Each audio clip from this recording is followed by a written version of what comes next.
Tyler, Notre Dame wins over Miami 28-3. No surprise after the game. In the days since, Riley Leonard is a topic of conversation for all Fighting Irish fans and those of us in the media as well. As the game progressed, were you encouraged by the way he played? As the game progressed, absolutely.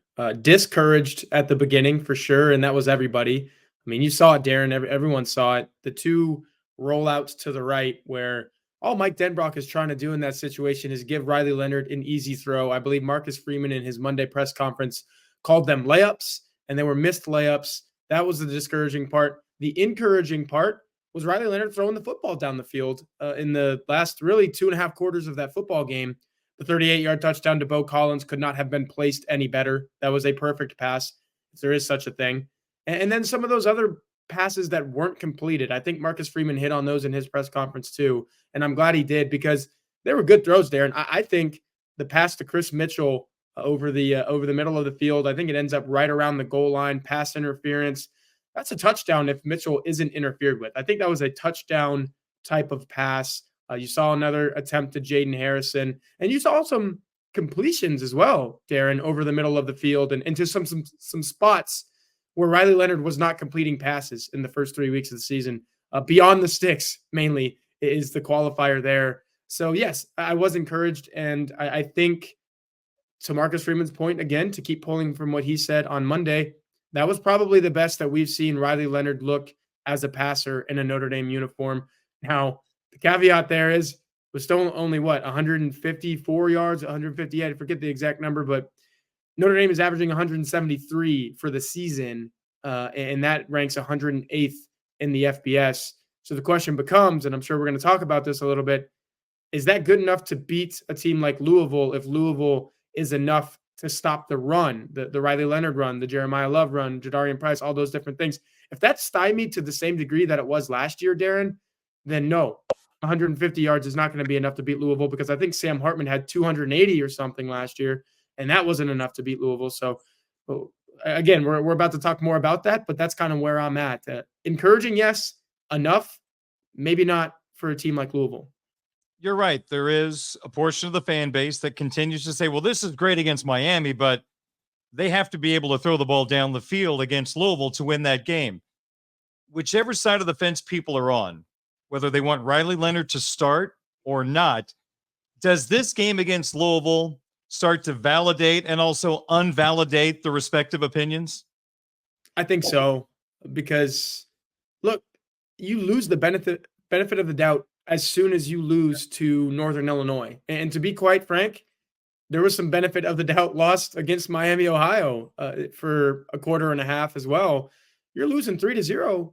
And it's approaching halftime. I mean, if that game somehow gets to halftime at 3-0, you might have saw a quarterback change, because I asked Marcus Freeman in the days leading up to that game, hey, days leading up to the Purdue game, excuse me. And then, we forgot about some of these things because you put up 66 points against Purdue. But, I asked him about the parameters for a quarterback change, and he said, it's points, it's yards, it's moving the football. Notre Dame was doing none of those things against Miami, Ohio. If you're not doing any of those things against Louisville, and I mean, that'll get exposed. I go back to what Chuck Martin kept saying before and after this game against Notre Dame for his Miami, Ohio Redhawks.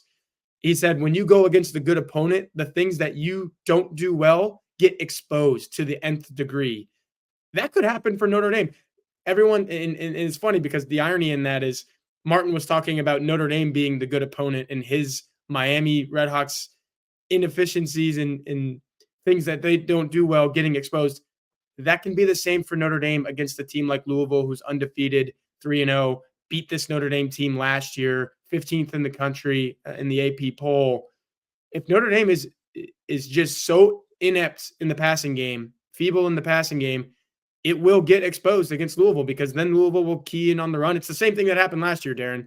And the quarterback was Sam Hartman, who was billed as a pure passer. So absolutely, getting back to the crux of your question, if Notre Dame is only able to pass for 100 or so yards and maybe Riley Leonard throws a couple of interceptions or something, we're right back to where we were after Northern Illinois, and people are going to be calling for Steve Angeli even louder. And that's only fair because, look, at that point, if Notre Dame doesn't get it done against Louisville and you're 3-2, Darren, the season is almost lost. It's almost a lost season at that point, and you got to start pointing some fingers. I know Marcus Freeman says he doesn't like to point fingers, but if Notre Dame loses to Louisville and the passing game is a major reason why, I mean, I could see shakeups coming.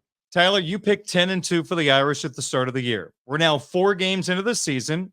Notre Dame is 3-1. They still could end up being an 11-1 football team. But based on what you have witnessed over the first 4 games, as someone that picked them to go 10-2, to stumble on the way, are they doing things the way that you thought they would over the first 4 contests? No, quite frankly, no.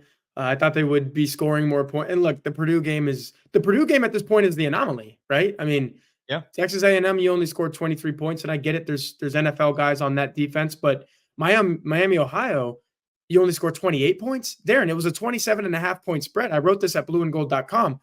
If you're predicted to win by 27.5 points and you only score 28, your defense has to pitch a shutout to cover that spread. It nearly did.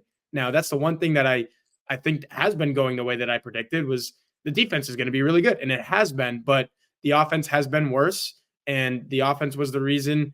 I don't care what anyone says about Northern Illinois dominating up front and maybe pushing around Notre Dame's defensive line a little bit.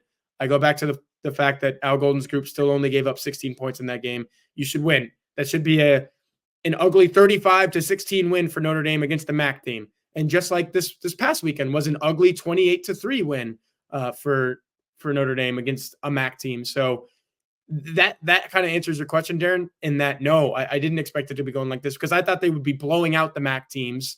The Texas A&M game was, kind of too scheduled for me. Like I thought they could win that game close. I thought they could lose that game close. It ended up being the former. I predicted the latter, but then you stumble against Northern Illinois and none of that really matters. So no, to answer your question, no, it has not gone the way I thought, because it's been a complete roller coaster. And if I had to choose right now, Darren, what's more likely, 11-1 or 9-3, which is neither record I predicted, I would probably say the worst of those, and I would say 9-3. Tyler, when you picked 10-2 in the preseason, you felt like there was still a good chance they could make the college football playoff. 10-2 is probably borderline. It would be a Sunday of nail biting for Irish fans. But now this football team going 10-2, doesn't it feel like that the odds are pretty slim? Because I really feel like Northern Illinois has beaten Notre Dame twice now. They beat them on the field, and then Northern Illinois hurt Notre Dame's rep a little bit by losing to Buffalo last Saturday. Absolutely. That's the one thing you couldn't have happen if you're a Notre Dame fan in the context of what Northern Illinois is going to do with this season. Because look, people were already thinking about that, Darren. I got questions on the blueandgold.com Lusa message board about, hey, if Northern Illinois goes 10-2, could Notre Dame still sneak in the playoff at 10-2? Because at that point, Northern Illinois is a good team, maybe even a ranked team, somewhere in 20-25 range. No, they tumble out of the rankings. They lost to a team that they should not have lost to. And you're sitting there thinking, oh my gosh, like the proposition for Notre Dame to get in at 10-2 just keeps getting more and more difficult. The Florida State thing hurt, obviously. There were some Notre Dame, exactly what I was just about to say, Darren. There were some Notre Dame fans who were absolutely rooting for USC to hang on against Michigan. Did not happen. It's just like blow after blow for Notre Dame's resume. That's what we call these, right? The resume. So sometimes the resume is like an adjacent resume. Like you have to look at other people's resumes to shape your own. And Notre Dame keeps getting dinged by other resumes getting dinged. So I don't believe that Notre Dame is in at 10-2, because like who can they lose to, Darren, at this point? Because you're walking that tightrope of, okay, we need good wins, and that's what this would be this weekend for Notre Dame if it beat Louisville, a good win. But if you lost, it's still a loss in that loss column, and you lost an opportunity for that good win. And what's the other good win on the schedule beyond that, right? It's USC, and they just lost as well. Who knows how many losses they're going to have at the end of the year. I don't see 10-2 getting in under any circumstance right now, Darren. 10-2 in 2024 for Notre Dame would be the equivalent of 11-1 for Notre Dame in 2021.